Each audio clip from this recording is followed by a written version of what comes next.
क्या आपको पता है कि धरती पर चांद की रोशनी कैसे पहुंचती है और कितना समय लगता है? हम आपको ऐसे ही कुछ सवालों के जवाब बताएंगे।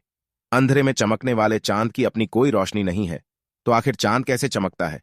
विज्ञान के मुताबिक सूर्य का प्रकाश चांद की सतह से टकराकर धरती पर पहुंचता है। इसकी वजह से रात में चंद्रमा चमकता है। चांद से कोई भी रोशनी धरती पर सीधे नहीं पहुंचती है। सूर्य का प्रकाश चंद्रमा से परावर्तित होकर धरती पर पहुंचता है। इसकी वजह से ही चांद अब भी चमकदार दिखता है। अगर मान लिया जाए कि चांद की रोशनी ही धरती पर आती है, तो इसे पृथ्वी पर पहुंचने में कितना समय लगता है? धरती से चंद्रमा 384,400 किमी दूर है। प्रकाश की गति 3 लाख किलोमीटर प्रति सेकंड होती। चांद की रोशनी धरती पर 1.3 सेकंड में पहुंच जाती है।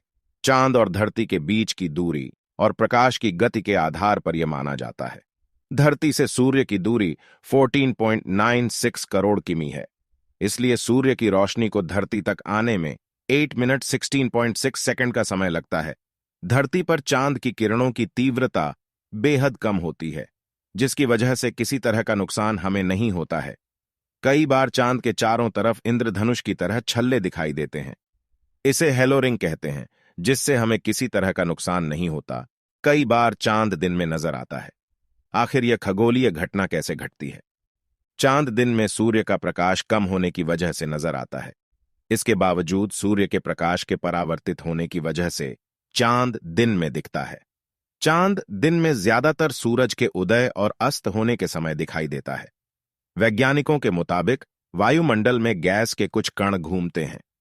इन कणों में नाइट्रोजन और ऑक्सीजन की रोशनी होती है। इनसे छोटी तरंगें भी निकलती हैं, जो नीले और बैंगनी रंग की होती है। यह एक अलग दिशा में प्रकाश को अवशोषित और फिर से उत्सर्जित करती है। ऐसे में आसमान का रंग नीला हो जाता है। इससे सूर्य का प्रकाश कम हो जाता है और दिन में चांद दिखाई देता है।